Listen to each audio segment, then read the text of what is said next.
साक्षात्कार प्रेक्षा ध्यान के द्वारा,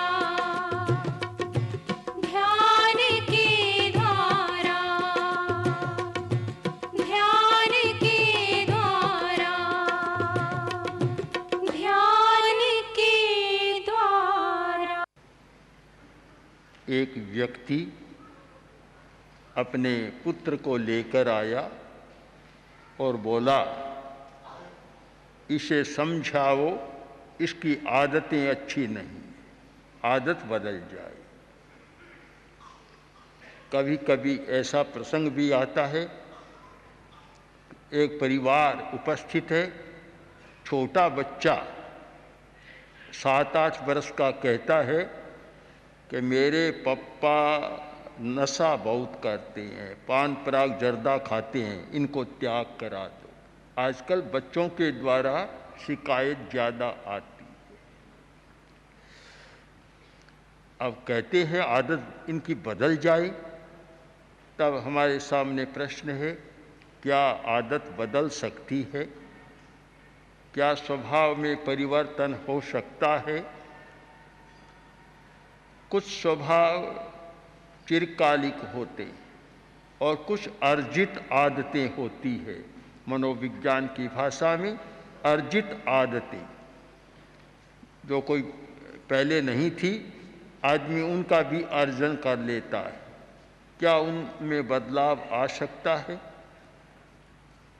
इस पर एक संस्कृत का श्लोक बड़ा महत्वपूर्ण है। वहाँ बतलाया गया कि स्वभावो नोपदेशेन शक्यते कर्तुमन्यथा। उपदेश से स्वभाव को बदला नहीं जा सकता। उदाहरण की भाषा में कवि ने कहा, सुतप्तमपि पानीयम समयत्तेव पावकम। पानी को कितना ही गर्म कर लो, पानी का स्वभाव है ठंडा, उसे कितना ही गर्म कर लो, आग जैसा कर लो, फिर भी आग को बुझाने के लिए तो वह ठंडा ही है, उसका मूल स्वभाव नहीं बदलेगा, आग को तो बुझा देगा। तो फिर स्वभाव को बदलना बड़ा कठिन है। राजस्थानी का एक दोहा भी प्रचलित है कि जाका पड़ा स्वभाव जासी जीवशु, निंबन मीठा होय सींचो गुड़ घी वसु। जिसका स्वभाव हो गया बदलना कठिन है, नीम को चाहे घी से गुड़ से सींच दो, फिर भी वह तो कड़वा ही रहेगा, उसकी कड़वाहट नहीं जाएगी। एक और हमारे सामने ये सूक्त हैं, नीति वाक्य हैं कि स्वभाव को नहीं बदला जा सकता। दूसरी ओर मांग आती है कि इनके स्वभाव को बदला जाए। मांग है स्वभाव को बदलने की, और नीति वाक्य कह रहे हैं कि स्वभाव को बदला नहीं जा सकता। इन दोनों के बीच में जब हम अध्ययन करें तो पता चलेगा कि स्वभाव को बदला जा सकता है यदि उपयुक्त साधन सामग्री मिल जाए, और केवल उपदेश सिद्धांत से स्वभाव को बदलना बड़ा कठिन काम है। एक तीसरा रास्ता बदला जा सकता है। इस पर हम सबसे पहले कर्म शास्त्रीय दृष्टि से विचार करें, बड़ा महत्वपूर्ण होगा कि स्वभाव का निर्माण कहाँ होता है, स्वभाव है कहाँ, हमारी आदतें कहाँ है। क्या स्थूल शरीर में है या सूक्ष्म शरीर में है? हमें सूक्ष्म शरीर तक जाना होगा। जब तक सूक्ष्म शरीर के स्पंदन आदत को प्रभावित न करें, तब तक आदत प्रगाढ़ नहीं बनती है। सूक्ष्म शरीर का योग मिलता है तो आदत मजबूत बन जाती है। हमें बदलना कहाँ? क्या इस स्थूल शरीर में बदलना है? क्या मस्तिष्क में बदलना है? इस विषय में प्रेक्षा ध्यान की चर्चा हुई है और काफ़ी चिंतन हुआ। चिंतन के बाद एक शब्द का निर्धारण हुआ, उसे वैज्ञानिक शब्दावली में कहें तो फीडबैक मैकेनिज्म। ये फीडबैक मैकेनिज्म से काम लेना होगा।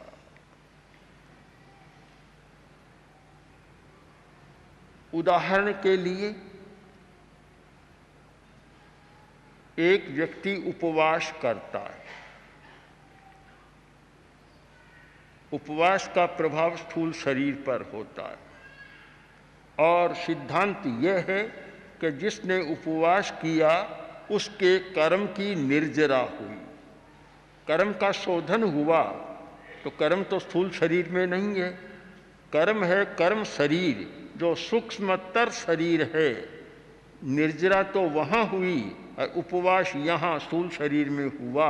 ये कैसे हो सकता है? यह बड़ा विचित्र प्रश्न है, समस्या है। हम काम करते हैं स्थूल शरीर में, ध्यान करते हैं स्थूल शरीर की स्थिति में, उपवास करते हैं, स्वाध्याय करते हैं, जितने शोधन के उपाय वे सब तो करते हैं स्थूल शरीर के द्वारा, और निर्जरा या शोधन होता है कर्म शरीर का, सूक्ष्मतर शरीर का। अब यह कैसे मेल होगा? बात कैसे होगी? आचार्य सूत्र का एक प्रसिद्ध वाक्य है, ढूंढे कम शरीर गम। कर्म शरीर को प्रकंपित करो। जब तक कर्म शरीर प्रकंपित नहीं होगा, यह स्थूल शरीर प्रकंपित नहीं होगा और आदतों से छुटकारा नहीं मिलेगा। हमें पहुंचना है स्थूल शरीर तक। यह हमारी फीडबैक की पद्धति हो गई कि उपवास स्थूल शरीर करता है, कष्ट भी स्थूल शरीर को होता है, शोधन सूक्ष्मतर शरीर में, कर्म शरीर में होता है। बड़ा अजीब सा लगता है, किंतु स्थूल शरीर फीडबैक है। सूक्ष्म शरीर के प्रकंपन स्थूल शरीर को प्रभावित करते हैं और स्थूल शरीर के प्रकंपन फिर सूक्ष्म शरीर को प्रभावित करते हैं। दोनों में एक संबंध है, दोनों का आदान प्रदान हो रहा है। जो घटना स्थूल शरीर में होती है उसका प्रभाव सूक्ष्मतर कर्म शरीर तक पहुंचता है, और जो कर्म शरीर में स्पंदन होता है वह स्थूल शरीर तक पहुंचता है। इन दोनों के संबंधों को समझे बिना स्वभाव परिवर्तन की बात को नहीं समझा जा सकता। स्वभाव परिवर्तन कहाँ होगा? कर्म शरीर में होगा। वहाँ परिवर्तन हुआ है और वह परिवर्तन फिर स्थूल शरीर में आएगा और आदत बदल जाएगी। ये कैसे हो सकता है? कैसे करें? सूक्ष्म शरीर को प्रकंपित कैसे करें? हमारी प्रकंपन, प्रवृत्ति के प्रकंपन सूक्ष्मतर शरीर तक, कर्म शरीर तक कैसे पहुंचे?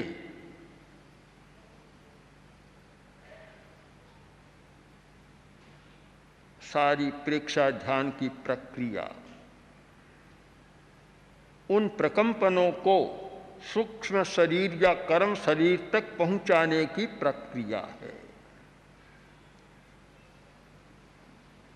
एक व्यक्ति श्वास प्रेक्षा का प्रयोग कर रहा है। श्वास का संबंध स्थूल शरीर के साथ है। देखने वाली चित्त की चेतना भी स्थूल शरीर में विद्यमान है। तो सारा क्रियाकलाप हमारा स्थूल शरीर के साथ हो रहा है। श्वास की प्रेक्षा हो रही है, किंतु उसके जो प्रकंपन है श्वास दर्शन के साथ जो हमारे प्रकंपन होते हैं वे प्रकंपन कर्म शरीर तक पहुँचेंगे और वहाँ शोधन करें। इस संबंध को, सूत्र को समझे बिना शोधन की कोई व्याख्या भी नहीं की जा सकती। प्रेक्षा ध्यान के जितने प्रयोग, श्वास प्रेक्षा, शरीर प्रेक्षा, चैतन्य केंद्र प्रेक्षा, लेश्या ध्यान, कायोत्सर्ग आदि आदि हम करते हैं स्थूल शरीर के द्वारा। सारी घटना स्थूल शरीर में घटित होती है, पर उसका प्रभाव कहाँ होता है? सूक्ष्म शरीर पर।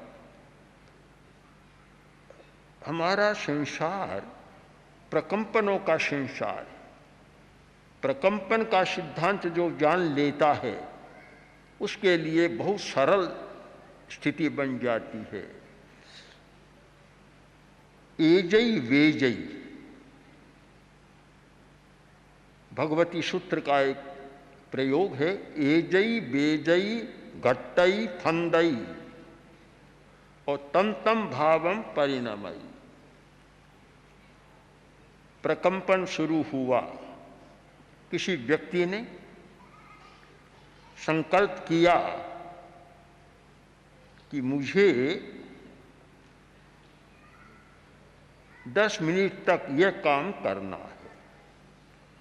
एक संकल्प ले लिया, संकल्प के साथ एजन शुरू हो गया, सूक्ष्म प्रकंपन शुरू हो गया, बेजई फिर और स्थूल प्रकंपन शुरू हो गया, फिर स्पंदन शुरू हो गया। आखिर प्रक्रिया चलते चलते एक बिंदु ऐसा आता है कि तन तम भावम परिणमई, उस भाव में हमारा परिणमन हो जाता है और जो व्यक्ति चाहता है उसका आकार बन जाता है। आकार कब बनता है? आकार परिणमन की प्रक्रिया के बाद बनता है। प्रकंपन से शुरू होता है और प्रकंपन की प्रक्रिया के चलते चलते एक क्षण ऐसा आता है कि वह विचार आकार ले लेता है और मूर्त बन जाता है।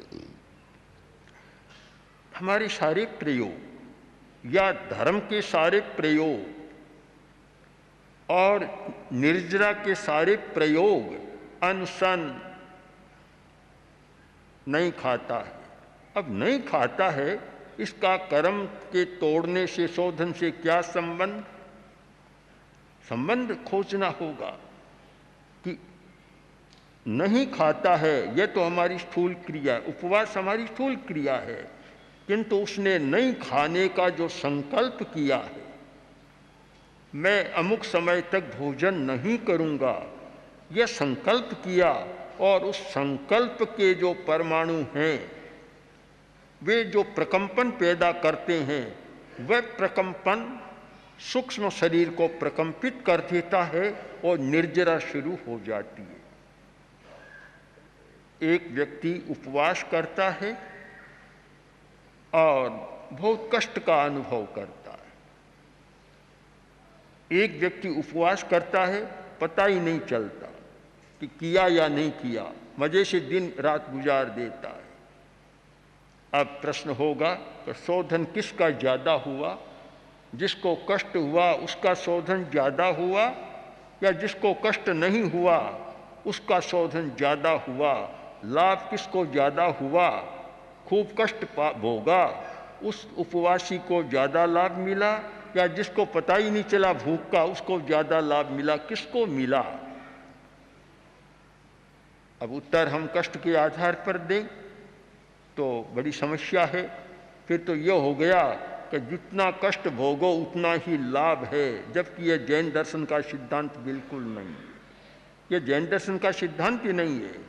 जैन दर्शन का सिद्धांत नहीं है कि शरीर को कष्ट दो तो फिर मोक्ष को सुख क्यों पाना चाहते हो? सुख और शरीर को कष्ट दो, यह तो मूर्खता की बात हो जाएगी। और जो सुख है सुख के द्वारा मिल सकता है, कष्ट के द्वारा कैसे मिलेगा? इस पर विचार करें कि किसको ज़्यादा लाभ हुआ। उपवास का संकल्प करते समय जिस व्यक्ति ने शक्तिशाली प्रकंपन पैदा कर दिए, चाहे कष्ट न हुआ तो उसका अधिक निर्जरार और शोधन हो जाएगा, और जिसका संकल्प कमजोर है, चाहे सारे दिन कष्ट भोगता रहा तो भी निर्जरा उसकी तुलना में नहीं आ सकती। एक क्षण में जो निर्जरा होती है शायद एक वर्ष में भी नहीं हो सकती। ये हमारे प्रकंपनों को पैदा करने के क्षण पर निर्भर है कि किस व्यक्ति ने किस क्षण में कितने शक्तिशाली प्रकंपन पैदा किए, और वे प्रकंपन भीतर जाकर और कर्म शरीर को प्रकंपित करते हैं, और वहाँ जो विजातीय द्रव्य कर्म जमा हुआ है उसका क्षरण और निर्जरण कर देते हैं।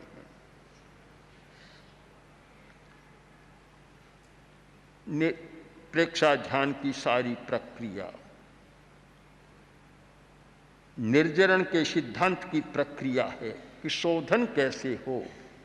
निरोध की प्रक्रिया भी साथ में है, निरोध, किंतु निरोध भी कब होता है कि पहले शोधन अच्छा हो गया तो निरोध होता है। अगर शोधन अच्छा नहीं है तो निरोध भी बड़ा कठिन हो जाता है। केवल शब्दोच्चार से निरोध नहीं होता, उसका संबंध शोधन पर बहुत निर्भर है। अब प्रश्न है कि स्वभाव को बदलने के लिए हम इनका आलंबन लें, किस समय ज़्यादा अच्छा हो सकता है, इस पर विचार करें।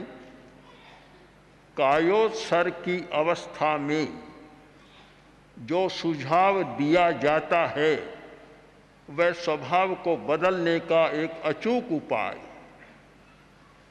चंचलता में आप सुझाव देंगे, आपका शरीर भी चंचल, मन भी चंचल, सारा नाड़ी तंत्र भी बहुत ज़्यादा सक्रिय, मस्तिष्क भी चंचल, उस अवस्था में सुझाव देंगे वह सुझाव ज़्यादा उपयोगी नहीं बनेगा। बदलने के लिए यह सुझाव का प्रयोग बड़ा महत्वपूर्ण है।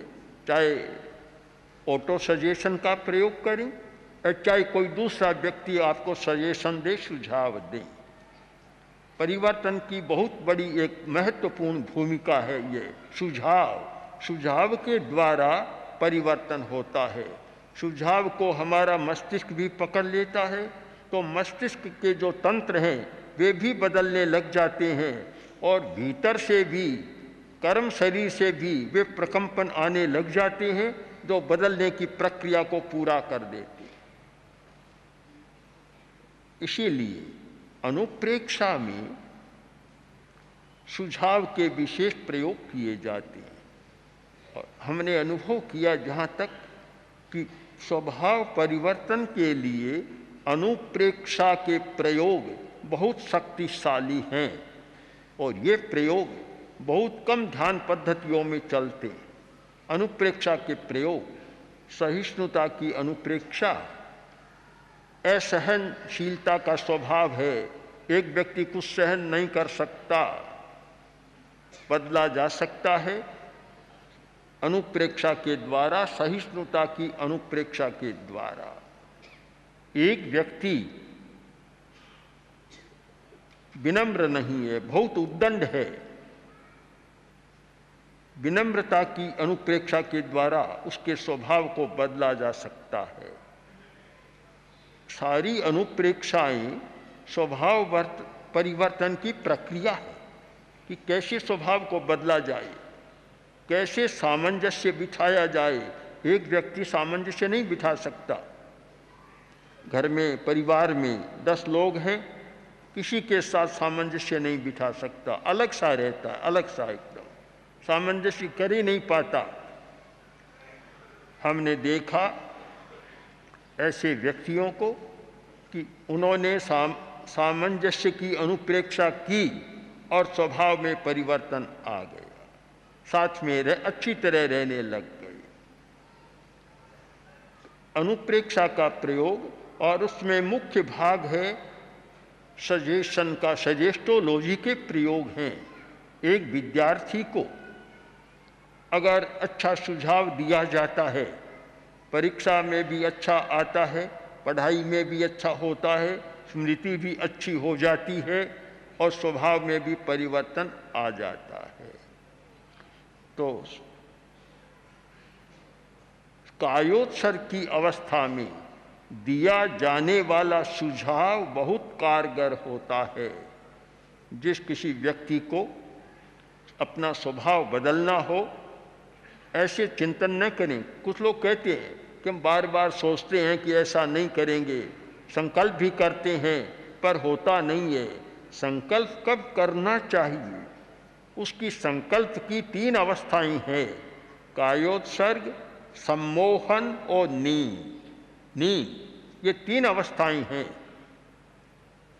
या तो आप सुझाव दें कायोत्सर्ग की अवस्था में। कायोत्सर्ग करते हैं, कोरा शिथिलीकरण नहीं। कायोत्सर्ग का ये तो अभ्यास है, सीखा जाता है, किंतु जब कायोत्सर्ग सिद्ध हो जाए, व्यक्ति स्वयं प्रयोग करे कि जिस बात को बदलना है, 20 मिनट का कायोत्सर्ग किया और 10 मिनट तो बीत गई, 10 मिनट के बाद फिर अपना सुझाव दे कि मुझे ये बनना है, ये करना है, ये छोड़ना है और ये ग्रहण करना है। आपकी जो सुझाव की भाषा होगी, उससे कायोत्सर्ग की अवस्था में आपका मस्तिष्क अच्छी तरह पकड़ लेगा और वह अपनी बात कर्म शरीर तक पहुंचा देगा और फिर कर्म शरीर के स्पंदन, वे प्रकंपन फिर आपके मस्तिष्क तक पहुंचेंगे और आप में परिवर्तन शुरू हो जाएगा। दूसरी अवस्था है सम्मोहन की अवस्था। सम्मोहन भावना का प्रयोग है। सम्मोहन को बहुत विकृत मानने लग गए हैं लोग कि सम्मोहन बहुत बुरी बात है। सम्मोहन कोई बुरी बात नहीं है, सम्मोहन बहुत अच्छा है, उसका उपयोग गलत कर देते हैं। बहुत सारे व्यक्ति सम्मोहन का दुरुपयोग करते हैं। तो दुनिया में कौन सी ऐसी बात है जो अच्छी है, उसका दुरुपयोग नहीं होता? हर अच्छी बात का दुरुपयोग तो आदमी करते ही हैं, हर बात का दुरुपयोग होता है, किंतु दुरुपयोग होता है उसके आधार पर किसी को बुरा नहीं माना जा सकता। सम्मोहन, उसमें चेतना सघन बन जाती है, इतनी एकाग्रता होती है। यह है भावना का प्रयोग। पुराना शब्द है जैन साधना पद्धति का, योग वशिष्ठ का। योग वशिष्ठ एक साधना का महत्वपूर्ण ग्रंथ है, जिसमें वशिष्ठ ने राम को उसका बोध दिया था। महत्वपूर्ण ग्रंथ है और उसमें भावना पर बहुत महत्वपूर्ण प्रकाश डाला गया है। तो वहाँ भी बड़ा महत्व है। आदमी वही बनता है जो भावना करता है। बहुत सारे लोग ऐसे होते हैं कि हम सोचते हैं ये काम नहीं करेंगे, ये आचरण नहीं करेंगे, आज क्रोध नहीं करेंगे, अवसर आया और वही क्रोध आ जाता है। फिर अनुताप करते हैं कि मैंने सोचा था, संकल्प भी किया था, पर हुआ नहीं। ऐसे नहीं हो सकता। ऐसे चलते फिरते अगर परिवर्तन हो तब तो हर कोई परिवर्तन कर सकता है। परिवर्तन की प्रक्रिया को समझना जरूरी है। एक व्यक्ति को भावना का प्रयोग कराओ, सम्मोहित कर दो, बस स्थूल चेतना उसकी गायब हो जाए, कॉन्शियस माइंड निष्क्रिय हो जाए, स्थूल चेतना काम न करे, उस अवस्था में उसको सुझाव दो तो भीतर की अंतश्चेतना उसको पकड़ लेगी। और जब तक आंतरिक चेतना जिस बात को नहीं पकड़ती तब तक वह परिवर्तन नहीं हो सकता। बहुत सारे लोग साधुओं के उपाश्रय में आते हैं, मंदिरों में जाते हैं, मठों में जाते हैं, तीर्थ स्थानों में जाते हैं और वहाँ अच्छे अच्छे संकल्प करते हैं। अपने घर पर गए, बाजार में गए, रसोई घर के पास गए और सारे संकल्प को भूल जाते। संकल्प तो किया पर भूल जाते हैं। कारण कि वह संकल्प तो हमारी स्थूल चेतना तक पहुंचा, एक बार उसका इम्प्रेशन हुआ और बाद में मिट गया। संकल्प कहाँ टिकेगा? जब तक हमारा संकल्प सूक्ष्म चेतना के स्तर तक न पहुंच जाए तब तक परिवर्तन नहीं हो सकता।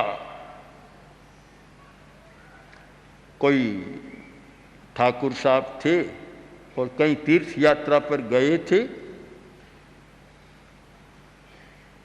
और कोई संकल्प किया, घर पर आए, संकल्प टूट गया। तब किसी कवि, भारत कवि ने कह दिया, मंगलियो तीर्थ गयो करो पाप मन चोर, 10 मन पाप आगे हूं तो 100 मन लायो और। आगे 10 मन था, 100 मन पाप और ले आया। संकल्प किया, बहुत आग्रह किसी ने कर लिया कि अब मैं आलू नहीं खाऊंगा, आलू नहीं खाने का संकल्प ले लिया। अब बड़े शौकीन थे खाने के, घर पर आ गए, आलू का साग बना, कोई पाहुने आए हुए थे, वह व्यंजन बना मसालेदार, और जब परोसना शुरू किया, मेहमान अतिथि आए हुए थे, परोसा जा रहा है और वह सुगंध आ रही है, मन ललचा गया। अब सबके सामने खाए कैसे? संकल्प किया हुआ है, अकेले तो खा सकते हैं, पर सबके सामने कैसे खाए? प्राय यह संकल्प में यह चलता है कि अकेले में तो काम कर सकता है, सामने नहीं कर सकता। जब संकल्प सिद्ध नहीं होता तो यही अवस्था बनती है। अब करें कैसे? परोस रहा था आदमी, कड़छी से परोसते परोसते कोई 5-7 आलू गिरे और तत्काल उठाकर खा गए। तब लोगों ने कहा, आपने तो संकल्प किया था तो आलू नहीं खाऊंगा, कैसे खा गए? कि बोला, किसने खाया आलू? मैंने खाया नहीं आलू। अभी खाए आपने? कि नहीं, मैंने बिल्कुल नहीं खाया। अरे अभी तो हमारे सामने खाया। कि तुम समझते नहीं, आलू कहाँ थे? रुड़कन थे, रुड़कते गुड़कते गुड़कते आए थे, तो गुड़कन खाए, आलू कहाँ खाएंगे? ये अवस्थाएं बनती है। ये क्यों बनती है? कि हम परिवर्तन की प्रक्रिया को नहीं जानते कि परिवर्तन कहाँ होना चाहिए और कब होना चाहिए। मेरे पास भी लोग आते हैं, कहते हैं ये संकल्प करा दो, ये करा दो, लंबी तालिका प्रस्तुत करते हैं। मेरा उसमें विश्वास नहीं है कि इतने सूची बना ली, इतनी लंबी तालिका बना ली। पहले संकल्प का अभ्यास करो कि जीवन भर यह काम नहीं करूँगा। यह संकल्प लेना हो तो 5-10 दिन कायोत्सर्ग करो, और कायोत्सर्ग में अपने आप को सुझाव दो या कोई दूसरा सुझाव दे, और वह जब सिद्ध हो जाए तब जाकर संकल्प लो सबके सामने कि मैं ये काम नहीं करूँगा। हम लोग सीधा संकल्प, वाचिक संकल्प करते हैं। ये वाचिक संकल्प कब तक टिकता है और कहाँ तक पहुँचता है, बड़ा कठिन है। और यह अगर मुझे पूछे तो मेरा स्पष्ट उत्तर होगा कि ये परिवर्तन की प्रक्रिया नहीं हो सकती।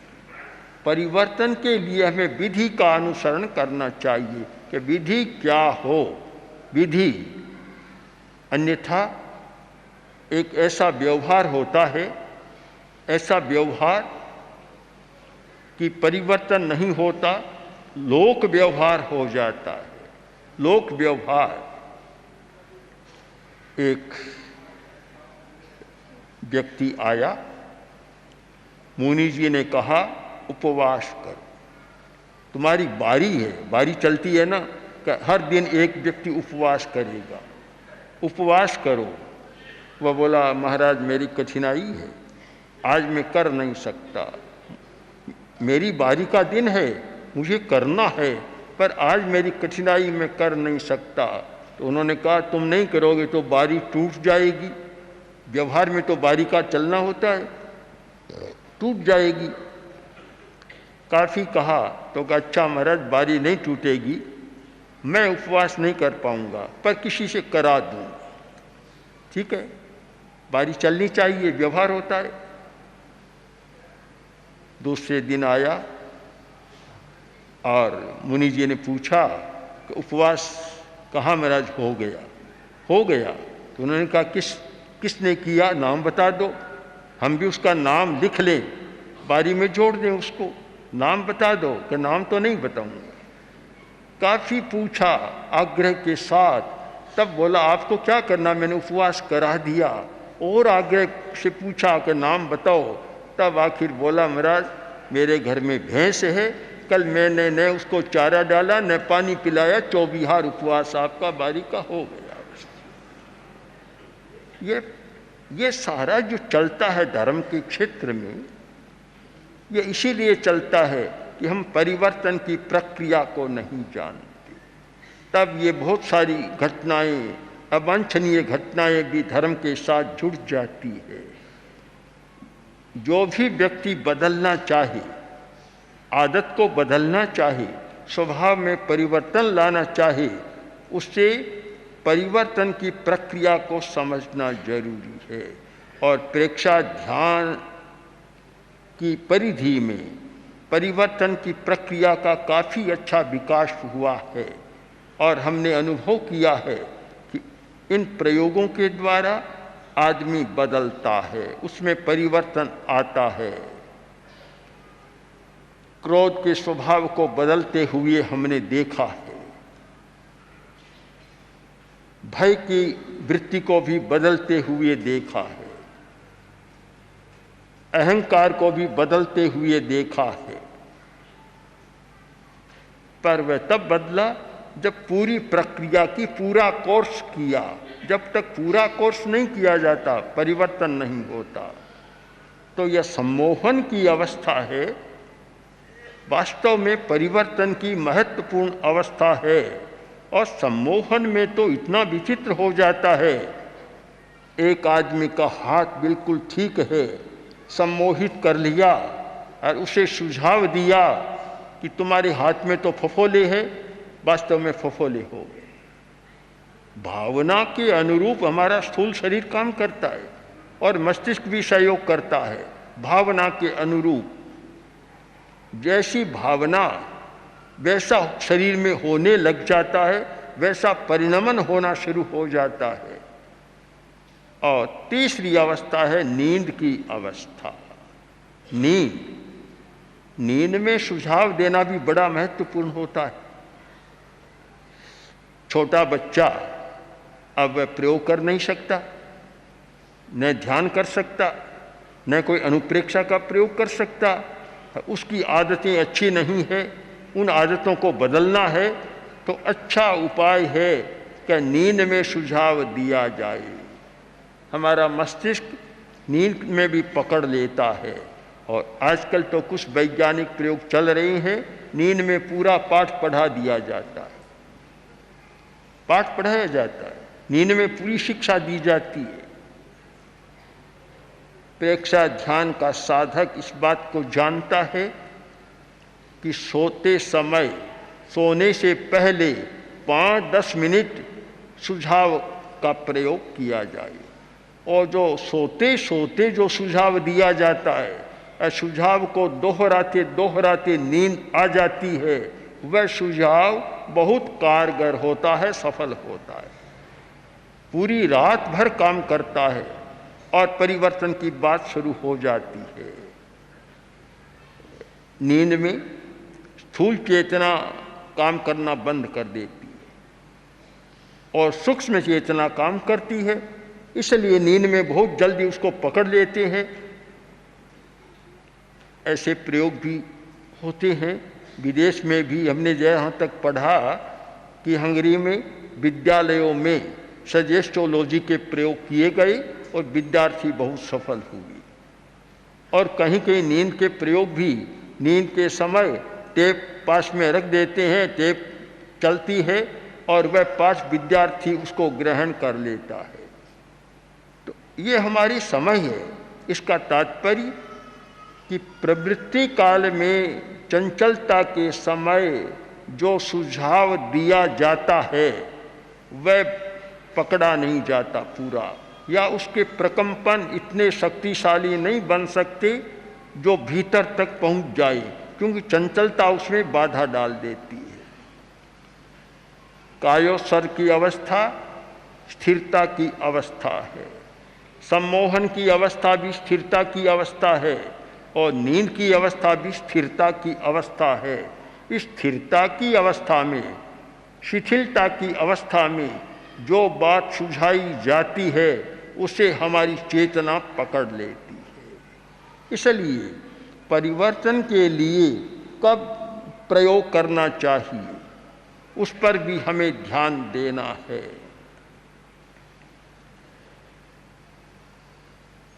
सफलता के लिए संवेग की स्थिति का भी उपयोग किया जा सकता है। संवेग बुरा ही नहीं होता, संवेग अच्छा भी होता है और बुरा भी होता है। उत्तराध्ययन में प्रश्न पूछा गया कि संवेग से क्या होता है, कि धम्म सद्धम जने, धर्म की श्रद्धा पैदा होती है। संवेग, वेग, संवेग यानी सम्यक प्रकार का वेग। वेग के बिना तो कोई बड़ा काम नहीं होता, चाहे अच्छा हो या बुरा हो। ठंडा ठंडा बैठा है, काम बड़ा नहीं कर सकता। बड़ा काम तो एकदम संवेग की अवस्था में ही होगा। कोई वेग आया तब आदमी बड़ा काम कर सकता है। उसमें फर्क पड़ जाता है। एक तो क्रोध का संवेग होता है, आवेग मनोविज्ञान की भाषा में संवेग। क्रोध का संवेग होता है, लोभ का संवेग होता है। काम तो उसी अवस्था में होता है। कोई भी बड़ा काम करता है, क्रोध का संवेग होता है। एक सैनिक जो युद्ध में लड़ रहा है, अगर उसमें संवेग नहीं है तो वह पहले ही हार जाएगा। उस समय तो इतना संवेग आता है कि बस उसे कुछ दिखाई नहीं देता। एक बड़ा व्यापारी जो बड़ा काम करता है, अगर लोभ का संवेग नहीं है तो फिर वह करोड़ों पर हाथ नहीं डाल सकता। एक संवेग होता है, वो वेग में काम होता है। नदी में जब पानी का पूर आता है, वेग आता है, तभी पानी समुद्र तक पहुंचता है। ढीला ढीला चले तब नहीं होता। नहर का पानी भी चलते चलते ढीला होता है तो लिफ्ट देनी पड़ती है। लिफ्ट दी जाती है तो फिर वेग बढ़ता है। तो वेग कोई बुरा नहीं है। संवेग अच्छा भी है, बुरा भी है। ने संवेग, सम्यक्त्व के जो लक्षण है उसमें पहला है सम, दूसरा है संवेग। संवेग यानी वैराग्य का सूचक है। तो संवेग का प्रयोग करना, प्रकंपन भी कौन पैदा कर सकेगा कि जो संवेग है, जिसमें तीव्रता है, बहुत अच्छी एकाग्रता है, या अनुप्रेक्षा का प्रयोग करता है। मैं सहिष्णुता का अनुभव करूं, मेरी सहिष्णुता का विकास हो रहा है। अगर ढीली ढाली भाषा में बोला मेरी सहिष्णुता का विकास हो रहा है तो कुछ काम नहीं होगा। एक तीव्रता के वेग के साथ कि मेरी सहिष्णुता का विकास हो रहा है, एक अलग भाषा होती है। मंत्रोच्चार में यह वेग देना पड़ता नहीं, मंत्र काम नहीं करता। मंत्र में भी जो वेग दिया जाता है,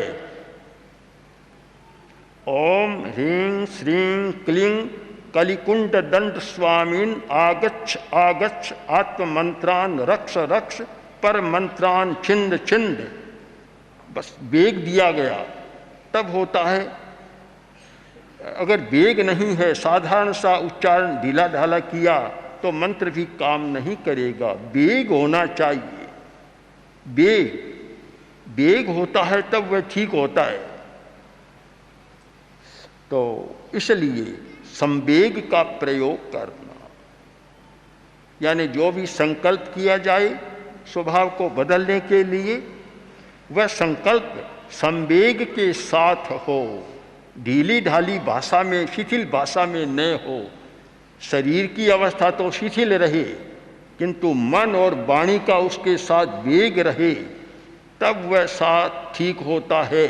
हमारे मंत्र भी जब उच्चारण करते हैं तो इतना उसमें वेग देते हैं कि फट फट स्वाहा, इतना वेग लगाते हैं उसमें, तब वह मंत्र कुछ काम करता है। ढीला ढाला बोल दे फट फट स्वाहा तो उससे कुछ नहीं हो सकता।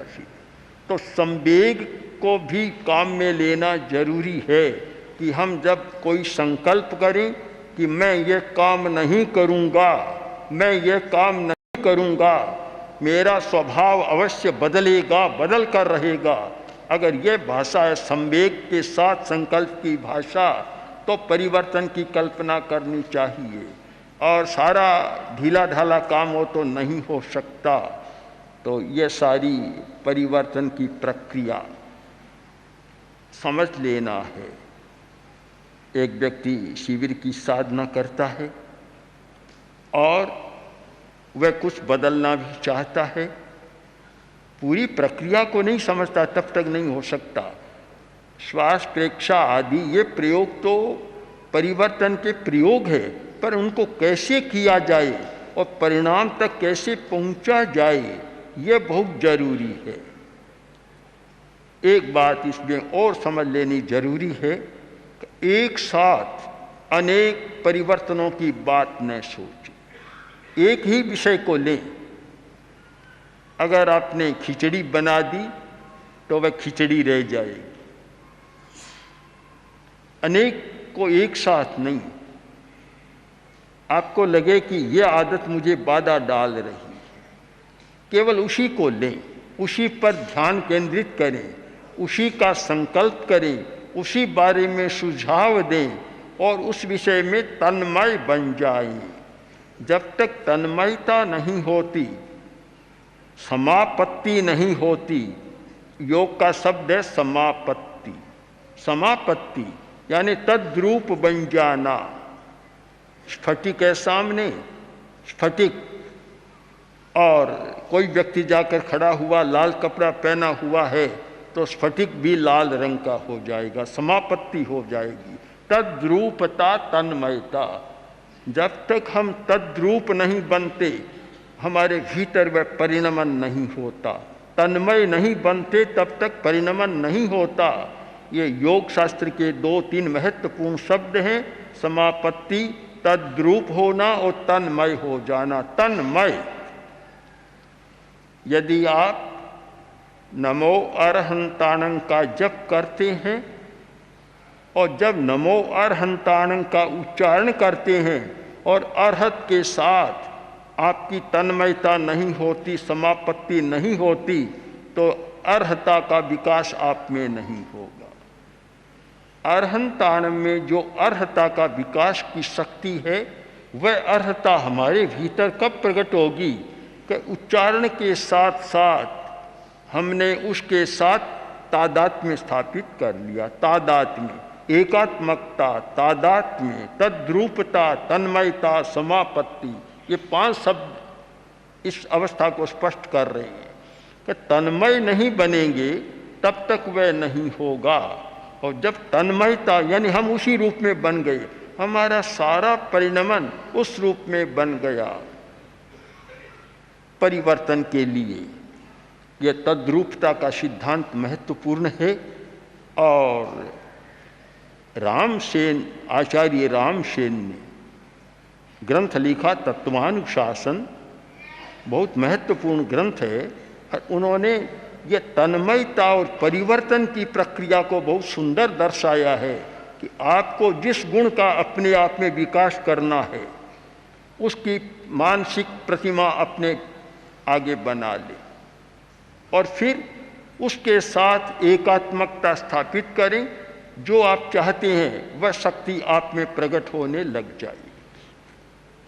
तो स्वभाव को बदलने के लिए कोई प्रत्याख्यान कर लेना, त्याग कर लेना, मैं ये काम नहीं करूँगा, उच्चारण कर देना पर्याप्त नहीं है। उसके लिए पूरी प्रक्रिया को अपनाना जरूरी है। जब पूरी प्रक्रिया करें तो वह परिवर्तन आ सकता है, और अन्यथा तो जो चलता है वह चलता है, उसके बारे में अब ज़्यादा क्या कहें। इसलिए जो कोई होना चाहे, कुछ नया करना चाहे, नई आदत को बनाना चाहें, क्योंकि आज मस्तिष्क विद्या के अनुसार भी यह बहुत प्रमाणित हो गया कि हम अपने प्रयत्न के द्वारा पुरानी आदतों में काट छांट कर सकते हैं पुरानी आदत को बदल सकते हैं और नई आदत का प्रत्यारोपण भी कर सकते हैं, किंतु वह पूरी प्रक्रिया के साथ। इसलिए प्रेक्षा ध्यान की अवधि में उस समय अभ्यास करते करते हमें परिवर्तन की प्रक्रिया को भी सम्यक प्रकार से जान लेना आवश्यक है। ओम